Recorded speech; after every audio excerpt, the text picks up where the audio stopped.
আজকের quiz, lipstick শব্দের অর্থ কী? ক. ঠোঁটের রং, খ. অধর সাদা, গ. অধর রঞ্জনী, ঘ. ঠোঁট সুন্দরী।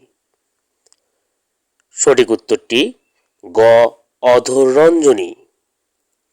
এরকম ভিডিও পেতে আমাদের চ্যানেলটি সাবস্ক্রাইব করে পাশেই থাকুন। ধন্যবাদ। আজকের কুইজ, লিপস্টিক শব্দের অর্থ কী? ক. ঠোঁটের রং, খ. অধর সাদা, গ. অধর রঞ্জনী, ঘ. ঠোঁট সুন্দরী। সঠিক উত্তরটি গ. অধর রঞ্জনী। এরকম ভিডিও পেতে আমাদের চ্যানেলটি সাবস্ক্রাইব করে পাশেই থাকুন। ধন্যবাদ।